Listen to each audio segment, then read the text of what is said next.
If a guy has any problems in their bedroom, he should stop watching porn. Young guys especially, because a lot of young guys, for a start, they're on their phones all the time. TikTok brain is one of the things we call it. And on top of that, you're setting yourself up for failure if you are habitually using. It's like any other vice. That's kind of the way I see it. It's like smoking, it's like drinking, like gambling, whatever. Some people can use it and that's no problem at all. They can do it occasionally. I go to the craps table every now and then when I'm in Vegas, have a good time with my friends out there, and I do that I might do that like once a year and have a good time. It doesn't take over my life, it doesn't ruin my life. And there's some people who can consume content. They can consume it with their partner. They can consume it with their wife, and they can both enjoy it and add a little bit of spice to the bedroom. Yeah. There's other people who can consume it and it will destroy them and it will ruin their life, take away a ton of the motivation, take away their drive, their discipline, and just screw up their head. And so I just try to be honest about it, and I try to be as impartial as I can be about it.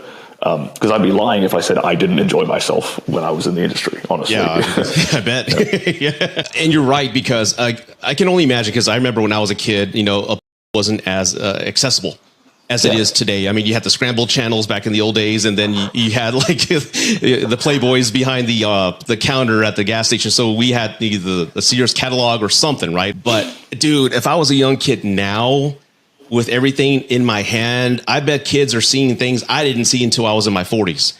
Yep. But I mean, it's so there. And I didn't know this, but again, as I speak to coaches and sexologists, like there's a pandemic, I guess, of young men in their late teens and 20s who are having ED, erectile dysfunction. Yep. Because they just grew up with pleasuring themselves with their phone. And it's gotten so severe. I remember this one woman said, she wanted me to ask you this. I'm going to ask this question because the only way her husband can orgasm is if he watches her through his phone. Like she has to be performing and finishing him off. He has to hold the phone up, look through the phone to see her performing to get off. And it's insane. And she wanted me to ask you, what is the best way from a man's standpoint to bring up this ED problem with a husband or like a boyfriend? Yeah, I know. It's a rough one too, because coming from her, it's like he already knows he's got a problem. Mm-hmm. It could be like an avalanche, right? If she brings it up in the wrong way, it could make it way, way worse. Mm-hmm. Because now he is even more insecure about it, because he's aware that she's aware, and she's aware that, and she's bringing it up to him. It makes it even more insecure and just goes deeper and deeper into his subconscious. Right. Yeah. I mean, honestly, and it sounds like, this guy definitely needs to fix that for a start. That's definitely a habit thing that needs to be reset. Mm-hmm. From a practical standpoint, I'd say like they need to kind of he needs to kind of reset his brain and reset his relationship towards sex. I mean, if I was going to prescribe him just off the top of my head something to do, I'd say, okay, let's start by going cold turkey on all the pornographic material for a start. Let's try and go cold turkey on social media as well, and like a mobile phone usage, to try and give your dopamine receptors a bit of a reset. Yeah, I'd say give it a few, like maybe like a week with no actual intercourse with your partner, just so you can kind of build up a bit more. Let's say blue ball yourself a little bit, build up that kind of tension, that sexual tension between you and your partner again. And then, from her perspective, one of the things she can do is to, after like a week's break of no sex at all, that first sexual encounter, don't make it like a super like aggressive, graphic type of interaction. Just lay him down, and she can just tease him, and slowly and essentially like increase the stimulation, so that she can basically tease an orgasm out of him.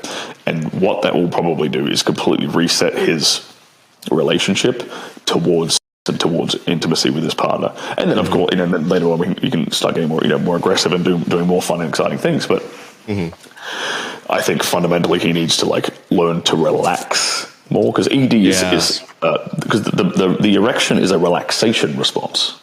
People don't really understand this. Like, your blood vessels have to dilate and relax in order for them to fill with blood, and that's how the chambers in your expand, cause it to expand.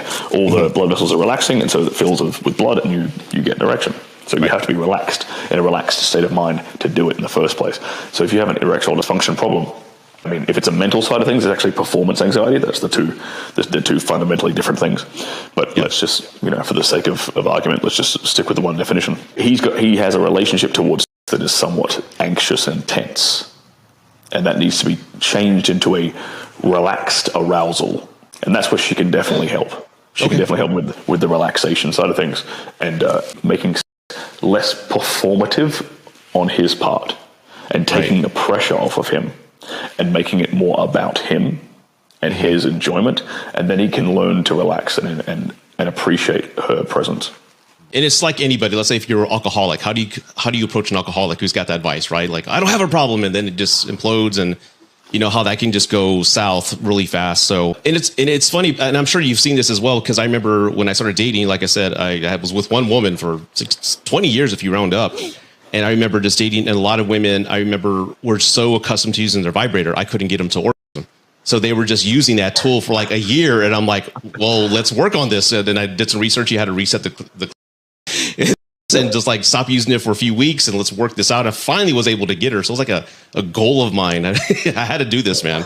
But yeah, women, I mean, I'm sure you've seen this. Like, if they use toys too much, too often, it's the same thing. Exactly the same thing.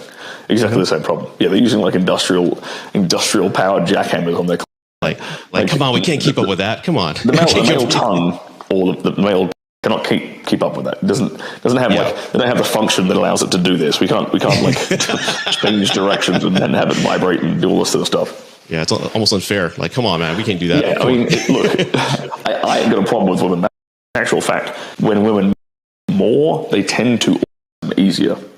Okay. However, that is with with their hands or with a dildo.